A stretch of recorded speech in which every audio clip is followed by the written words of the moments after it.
Will this live up to it? Are we going to see a complete smashing by the DC Defenders, or is 10 points just too much? Let's tell you. Defenders get a short turnaround. They're off the Monday night win, now heading to Orlando. Got to avoid the biggest upset in XFL history. How do you do that? Well, use the same balance you've used all season long. I know Reggie Barlow starts those meetings with Humble and Kind by Tim McGraw. Well, Humble and Kind, great mindset in a team meeting, maybe not so much on the football field. Got to get nasty. Pound the rock. You want to pace it with that short pass. You got to blitz the hell out of Quentin Dormady.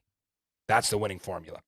Looking at the DC offense, Monday night, it was the Lucky Jackson show, the former Western Kentucky Hilltopper out there, breaking the XFL 2023 single-game receiving record previously held by Cody Latimer.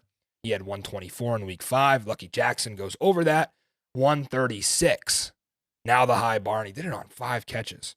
Jackson, surprisingly, now third in the entire league in receiving yards. And why does that surprise me? Well, because DC, not known for their passing attack. In fact, they're 6th in the league in pass yards.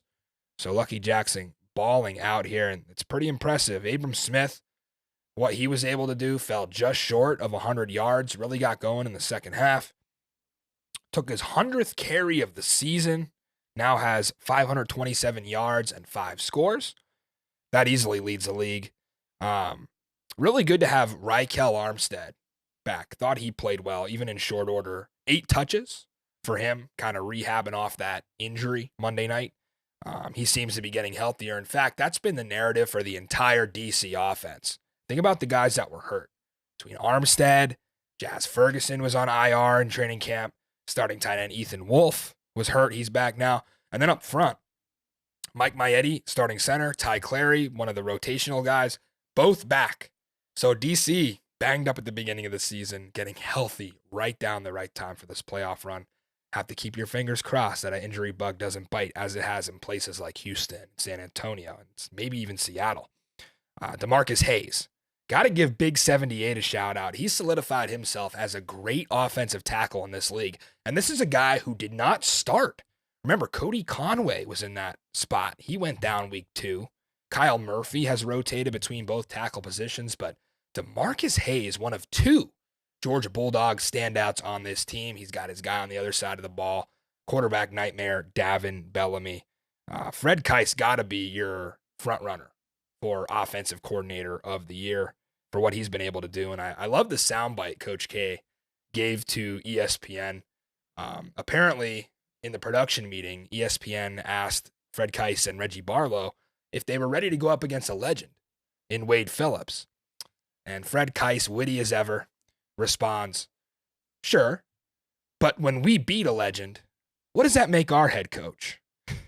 Love it. This is a winning mentality. And all his years that Coach Keiss has been an offensive coordinator, he coached some of the most prominent offenses in the SWAC and the HBCU ranks. Nothing left to prove for this guy, and he's still out there living the best years of his life, living the dream, and he's leading that DC offense to something special. Orlando, losing sucks, and I'm sure they're feeling demoralized, but they've had some of their best outings of the season. I thought the Seattle game, they put together something impressive. I thought if you're talking about improving, not just looking at wins and losses, but how you looked on the field, Orlando's getting there.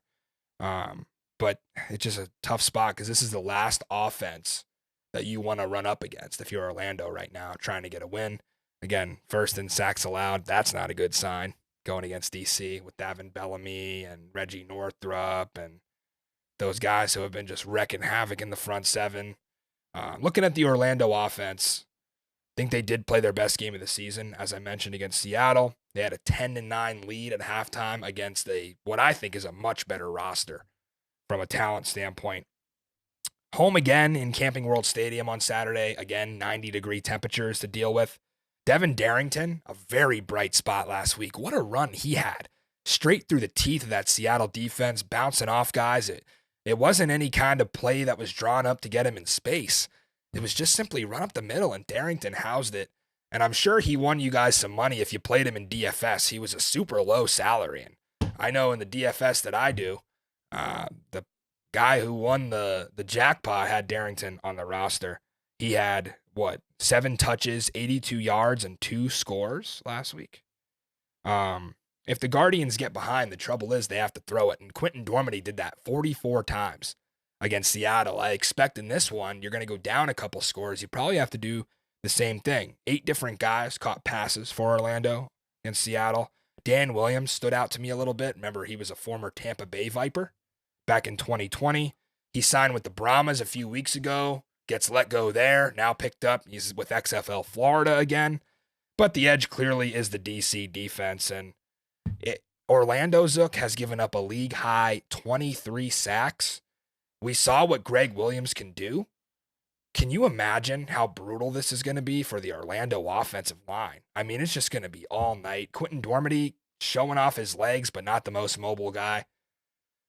I think he'll be right around double digits. I could see, 28-18, maybe a push here. But if DC gets a field goal from Matt McCrane, I could see them covering here.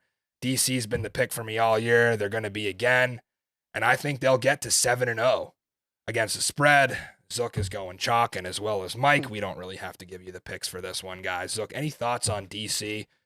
I talked about in the first segment hosting a playoff game. Do you think at this point in the season, whether it's Seattle or St. Louis, obviously you think it's going to be Seattle, right, is going to have to go through DC? Like, can we at least agree on that? I believe that, yeah. 2 games up with the tiebreaker, only Sure. 4 games left. I mean, it would have to be a complete disaster for DC.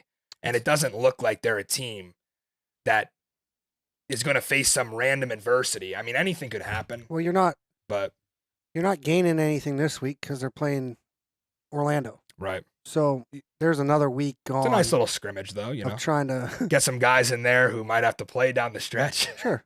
Get De'Aaron King some reps, please. Come on. We need De'Aaron King to play. I know they were trying to throw Houston off, but I don't know if I love the -10 on this. So, like I said, I would, if I had an official score, I'm going 30-18. It's going to be close. You're going to have to sweat it. Why lay 10? I mean, you don't have to. There's other spots on this card, but of course I'm taking DC -10. I did not make it a best bet. We're going to show you our best bets later. I'm still riding with DC, just in a different capacity this week. You said this is the highest. Yeah, no double-digit spreads across the entire card. We've played, 24 games? Right. What was the highest? 9.5 last week. Well, Vegas was a 9.5-point favorite against Orlando. Arlington was a 9.5-point favorite against Orlando. I think I got Houston at 9 or 9. Houston was like 8.5. Yeah, so 8.5. You're right. That number's been increasing on Orlando. You can still get the Orlando Guardians at 1,500 to 1 to win the XFL championship. If any of you out there looking for a lottery ticket, is that all?